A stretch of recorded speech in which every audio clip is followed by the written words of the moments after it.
All right, it's my turn now. Hey, it's Joshua Vergara. What's going on, everybody? Here's my unboxing of the iPhone 13 Pro. Of course, I have to put a little bit of emphasis on the word my because, there's a lot of content out on the iPhones already. So I just want to extend my deepest gratitude that you came to watch my unboxing of this here phone. Now, everyone's going to be getting different colors of it and whatnot. I know that there's that new Sierra blue, but personally, blue is actually not my most favorite color. And if anything, there's no green edition this time around. So I went for something a little bit more neutral. In this case, it's going to be the silver edition, especially since I'm going to be exploring a lot of different cases and accessories for the iPhone 13. I thought getting this one would make it blend in with all of those extra things. But let's go ahead and get started with the unboxing itself. Apparently there's a new way that Apple is sealing these boxes, so you have a couple of tabs here you could just pull and everything will be ready to go. Get the top lid off. Start off with that. Get the bottom one off and we're already off to the races. Boom, there it is. I have to admit, this is considered the silver edition, but I really like just this bright white backing. I really think it's going to blend in with a lot of the stuff that I'm expecting to be putting on here, whether it's skins or cases or anything of the sort. But let's go ahead and get a look at the actual device itself. It has a very similar look to the previous iPhone 12 Pro, which I still have. I'm actually trading it in, but I do plan on doing a little bit of comparison between these two generations of the iPhone. Let's go ahead and get this front portion off. Nice and easy. Of course, that stainless steel frame, which kind of makes this phone almost look like a piece of jewelry, honestly, with its shine and whatnot. And personally, I'm really enjoying like the flat sides and the fact that a lot of the lines are really flattened out, something I enjoyed from the last generation, and it just continues this time around. Let me just match that up right here while we get into the rest of the box contents. Now, obviously, it's going to be one of those points of contention that there's really not a whole lot in the box. And I just dropped one thing. You still get your documentation, designed by Apple in California. I'm always going to be a fan of the fact that Apple really shows a lot of love to Cali. I'm born and raised in Cali, so I'm right there with them.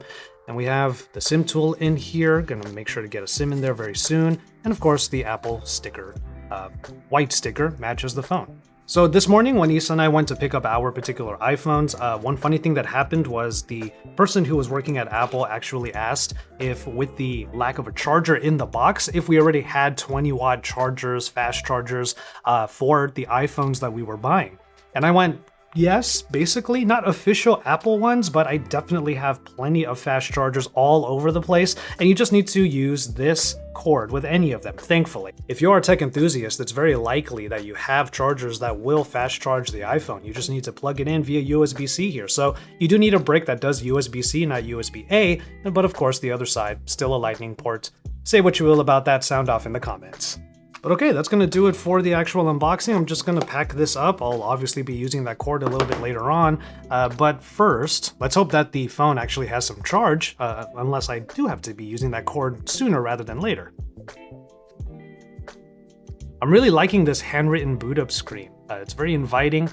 Bonjour, there it is. It has a nice design language to it. And this is before we even get into the setup. Oh, here we go. So obviously when you're setting up a new iPhone, you can get your previous iPhone and get it set up pretty quickly. The thing is, I'm not sure if I'm going to transfer literally everything to this one because I've filled up my iPhone 12 Pro pretty much to the brim. One sec. This is more or less what they would be doing at the Apple Store, only I'm kind of doing it on camera right now. I'm not going to go through the entire process. Most of you out there are probably aware of how to do this particular procedure. Okay, Face ID is set up.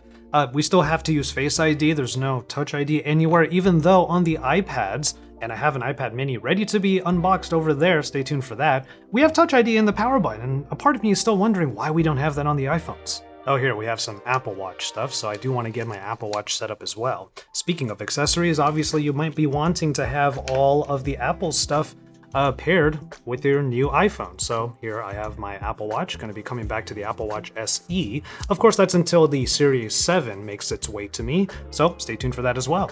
Alright, with everything transferring right now, why don't I just lock it for now and let's take a look at some design elements between the two generations. There's obviously not a whole lot that's different. You still have the flat sides, like I said before, I'm a big fan of that. I'm really liking the design and they continued it with the iPhone 13 Pro. If you look really closely though, the camera hump is a lot bigger this time around. Now, a quick thought on the colors.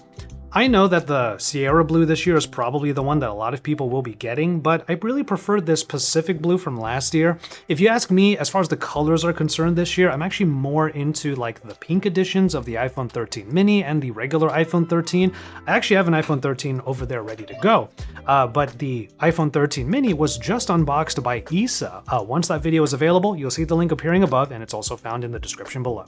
If anything, why don't I just really illustrate how much bigger this camera hump is? Let me get this particular case out. You know me, I like my yellow shades in my accessories, so I went ahead and got this leather yellow case for the 13 Pro. Let's get that put on real quick. And I already have myself a nice accessory for the 13 Pro. But if I put it onto the 12 Pro, take a look at this. You see that? There's a whole area right here that is not covered. This right here shows you just how much more camera is in the 13 Pro. And of course, we're going to be checking out the camera once I get everything set up. Now that I'm here with the iPhone 13 Pro, I did want to talk a little bit about why I went Pro and not Pro Max. One of my favorite things about the way Apple is handling the iPhone 13 line is that you don't have to feel that envy going to the Pro Max. Last year when it came to the camera systems, you had to pick the Pro Max if you wanted that larger main sensor that also had sensor shift stabilization, basically in-body stabilization, which is something that I am very into as far as my cameras are concerned. My main camera here that I use for a lot of my fancy B-roll has in-body stabilization, and it helps me get handheld shots without the need of a tripod half the time. So this year with the iPhone 13 Pro, it's really nice that they have the same exact cameras in both Pro and Pro Max. If you want to max out your experience on the iPhones, you certainly can, but that means getting the bigger screen and the bigger battery and maybe a couple of other little features, but for the most part, it's the same experience between the two, and I'm really enjoying that they did that. Which is why, obviously, in this video, you see me unboxing the Pro and not the Pro Max. Since the unboxing experience is so simple and the phone looks a lot like last year's, I think I'll go out and get a few camera samples. This won't be my full real-world camera test. You can look forward to that coming very soon. But for now, why don't we go ahead and just continue this little roll of comparisons by showing some camera samples between the iPhone 12 Pro and the 13 Pro.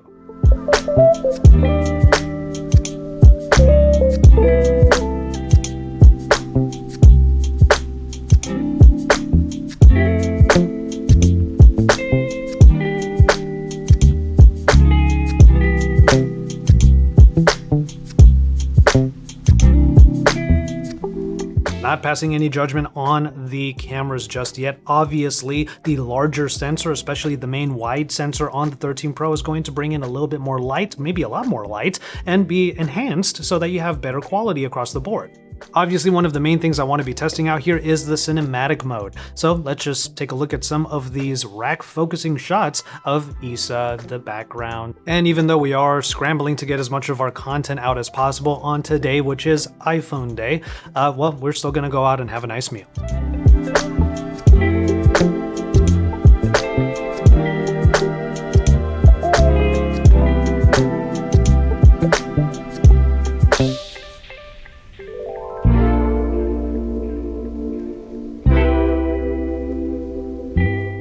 Okay, one thing to bear in mind about the cinematic video, at first it's really just like portrait video mode, even on the front-facing camera, which is nice, but it's also just locked at 1080p resolution, which will always be a bummer, and I'm going to call that out every single time.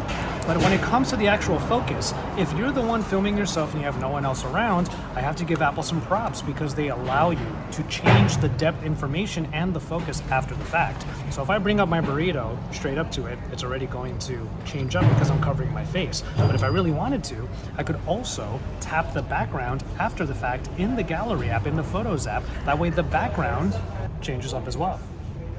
But the other thing I do want to take a look at a little bit are these photographic styles. Now again, I'm going to do more of a deep dive into this with my real-world camera test, but one thing that I want to try right now is figuring out a preset that might work for me. Using the photographic style, I might want just a little bit more saturation, maybe a slightly cooler look, depending on the scene, of course, and I do want to have a bit more contrast so that you have the subject popping out from the background in those bright shots. If you notice, the photographic styles are not available on the video mode, which makes a little bit of sense. It's not available there yet. Maybe in the future we will be able to get live color grading in our videos, but for now, when it comes to video, it's of course about that cinematic mode. And so there you have it, a look at the iPhone 13 Pro in my unboxing and a slight comparison with the iPhone 12 Pro with a few camera samples to round everything off. I'm not passing judgment on the camera just yet, I just wanted to provide some of those samples, that way you can see the evolution from 12 to 13, but I want to know what all of you think. Take a look at the cinematic video shots that I was able to get today, maybe a couple of the photographic styles, mostly rich contrast it seems like, but let me know what you think of all of that in the comment sections down below. Look forward to a ton of Apple content in the coming days, especially on this 13 Pro, and I will go ahead and call it on this one for now. Make sure you subscribe to my channel to know when all of that extra content comes out, drop some likes on this video, and again, get into the comments. Make sure you take care of yourselves and each other, and enjoy your tea, everybody.